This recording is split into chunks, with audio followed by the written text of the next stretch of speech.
Hello, this is Tom Fredrickson with the Victorian Woodshop.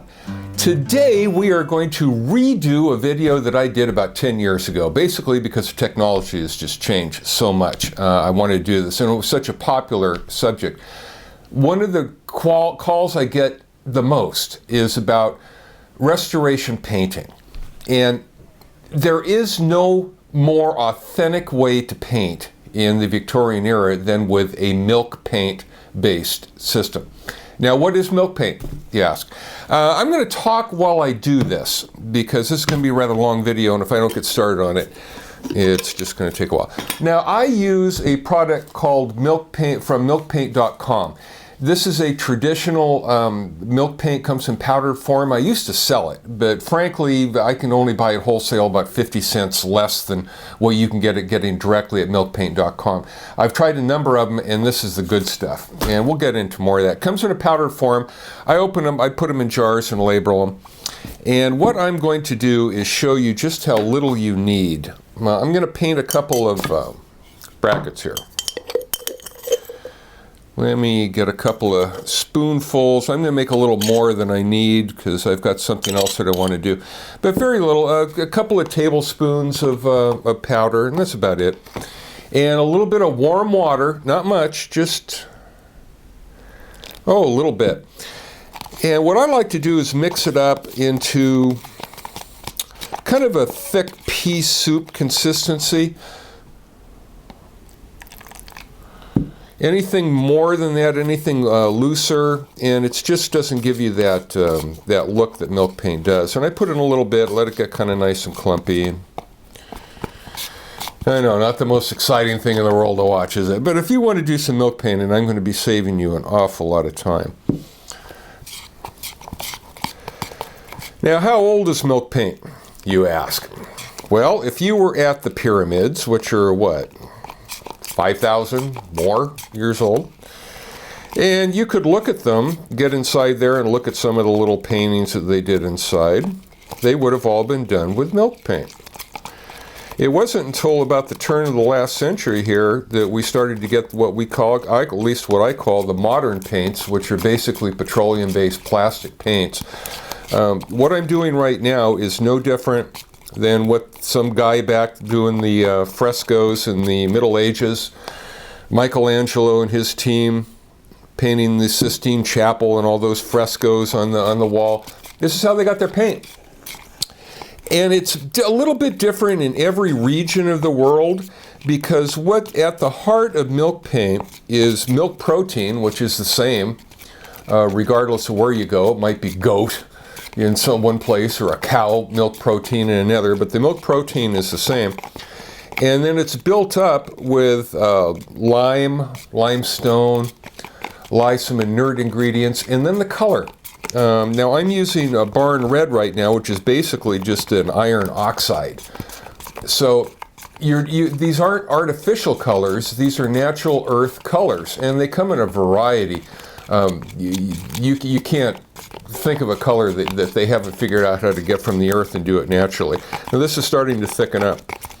How long do you stir it?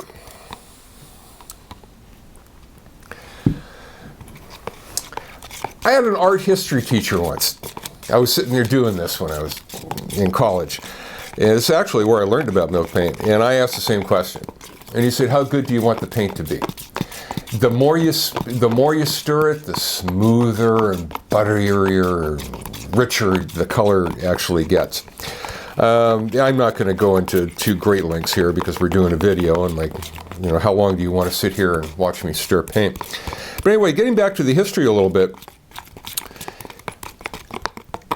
the reason that milk paint is preferred by pretty much everybody I know that does this type of stuff is that the colors can't fade. It's impossible. The color that was put down 5,000 years ago is still going to be exactly the same color today as it was then. It can't fade. It's not artificial. It's not plastic. It can't degrade. An earth iron oxide is an iron oxide. It actually embeds into the material. And as such, this has to be put over plain wood. You can't put it over painted wood. Now it's a little time to talk about the two different types. For years, all you could get was the traditional milk paint, which goes over plain wood. Can't put it over prepared or previously treated wood. Then they came out what's called a safe paint that can go over it. I like it. It's a nice paint, and you guys at milkpaint.com, if you're watching this, don't get mad at me. It's a great paint, but it's not, you know what I mean? It's not the true milk paint. You don't get the same streaks and stretching and ugliness sometimes that's part of it. But it is nice, good for interior drywalls and things like that. All right, so this is just about done. I'm going to get this a little bit thinner here. And boy, you probably noticed, and one of the reasons I wanted to show this is just how delicately I'm adding water onto this. Now, I have left I haven't taken this down as smooth as I can take it because I don't want to for a particular application that I'm doing. And at the end of this video, I'll show you what I'm going to do. I'm going to put these brackets on a nice piece of old redwood that I have, and I'm going to make a shelf out of it so that it can go someplace. It was a good project. Then again, just untreated wood. I made these down in the shop, just little brackets, could be anything. Brushes. A lot of people go for the foam brushes, and what that's going to do is give you a nice smooth texture on it. Come on. That's not milk paint. You want the streaks. As it dries, it stretches. It gives that old look to it. That old. It's hard to describe. You know, you want it to look a little bit old timey and things like that. Which is why I use a bristle brush, just a cheap little bristle brush. And get my little spoon out of there. And as it stretches when it dries, you might find that 24 hours later you come by and it's stretched and left a little spot exposed. And that's normal, because when I'm done, I'm going to put a cover over this container that I've been mixing in, and I'm going to put it in the refrigerator. Remember, it's a milk protein based milk paint, and it will stay fresh in the refrigerator for, I've kept it in there up to 2 days. I don't like to keep it in there that long. 24 hours is about as long as I like to keep it in the refrigerator. And the reason for that is because it starts to affect the color a little bit due to the fact that the protein in the milk is changing just by getting cold and then reheating up. So 24 hours, yeah, you can take it out the next day, and I haven't had any trouble matching. You know, use a little detail brush if you have anything you want to get in there. And I'm just kind of batting it on there.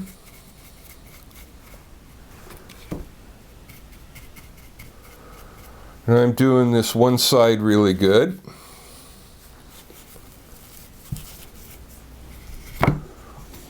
Get a little bit of this. Then what I'm going to do is let it dry.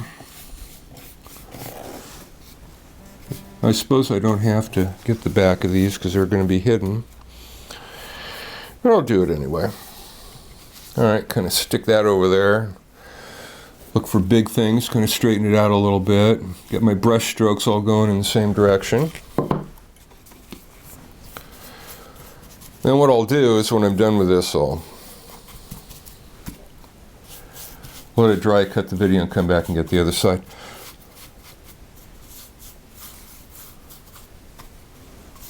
I know, pretty boring. But consider this a master's class in milk painting. Now, I remember, for those of you old enough, I remember my grandfather painting a toy that he made for me. Can't remember what the toy was. It was in Helena, Montana. And I couldn't have been more than 6. And it came time to paint it. And we went out to his garage, and I can still remember the coffee tins. Remember those old coffee tins that the old guys used to save and keep in their little garage shops?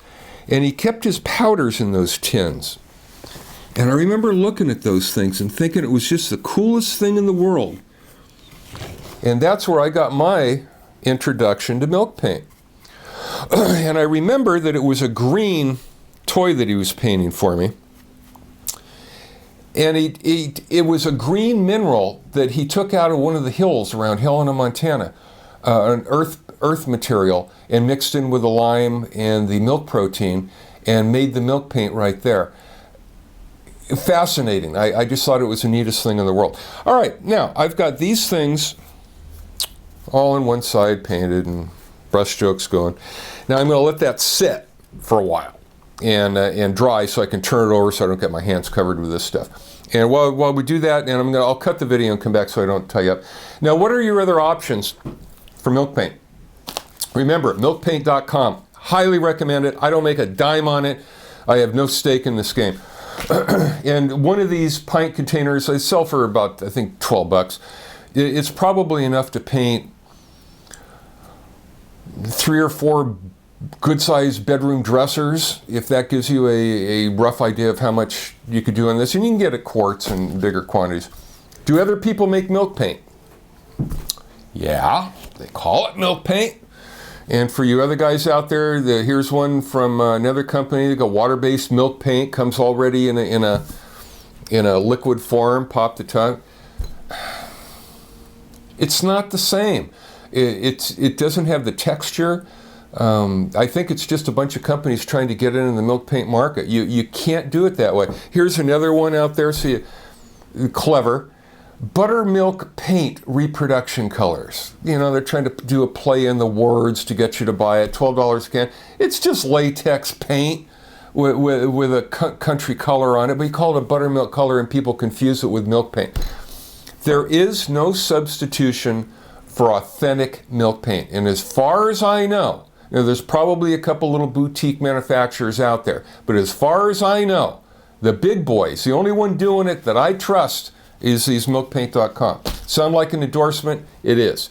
All right, I'm going to go ahead and cut this and come back in a few hours, or actually this will dry in an hour, but I want to give it a couple hours, make sure it's really dry, and turn it over and finish this up, and we'll finish up our milk paint video.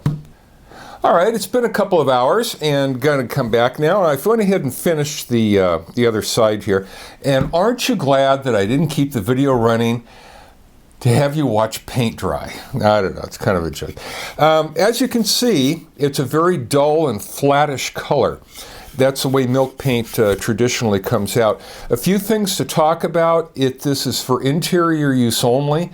You cannot use milk paint outside. I know people that have done it with a number of different top coats, but it's not recommended. It's basically an interior paint. Now, what you want to do is protect this. And different people will like different things. Milkpaint.com, they actually sell a top coat specific for it as well. But I really like this Deft spray lacquer. You can get a gloss, semi-gloss, or a number of different things. I just really like it if you're looking, and you can get it in any hardware store. What that does is it gives it a little bit of a shine, brings a little bit more color and depth out to it, and it just looks beautiful. Try and experiment with it a couple of ways. A couple other things that I've experimented with over the years and really enjoyed. This is such a hard material. If you take sandpaper to it, it's almost impossible to get off. Remember, this embeds with that protein and the lime. It embeds into the wood, into the material, which is why the frescoes last so long. It actually becomes part of it. And you can't just sand it off as normal. You can grind on it. But what you can do now, if I wanted, I would put another coat over this, like a white or a contrasting color, and then roughly sand it, and so a little bit of the underside color will show through, and that's how you can get that distressed look to it. Beautiful, beautiful look. Now what I'm going to do, let's see, did I bring this out? Yes. I just have an old redwood board, and I'm going to put this underneath it and make a nice little shelf. When I'm all done, I'll go ahead and take a picture of that and put it at the end of this video so you can see what we were making. Then again, I do want to encourage anyone who's looking for a truly authentic way to paint in the Victorian era, the Victoriana style, to do check out the milk painting. It's a rich history. You can go online and read a little bit more than we're able to talk about here in a video. But I hope I showed you a little bit about how easy it is to do. Mix it up from powder. Take your time. The more time you spend stirring it, the better it's going to be. Use warm water, kind of a thicky paste, kind of like a pea soup, and let it dry. And if you get some stretches, now this is already stretching, and a couple little white spots have shown up, so I'll go ahead and take the milk paint, take a little dab of a touch-up brush, touch them in, and put a little top coat on it, give it a little bit of shine, and away it goes. An authentic Victorian era paint job for a shelf. If you have any questions, do give us a call. That's what we're here for. Hope you enjoyed this little talk about Victorian era milk painting. And see you at victorianwoodshop.com. Check our website, check our Facebook account, and we always have a lot more videos for you to learn a few things. For right now, this is Tom Fredrickson with victorianwoodshop.com.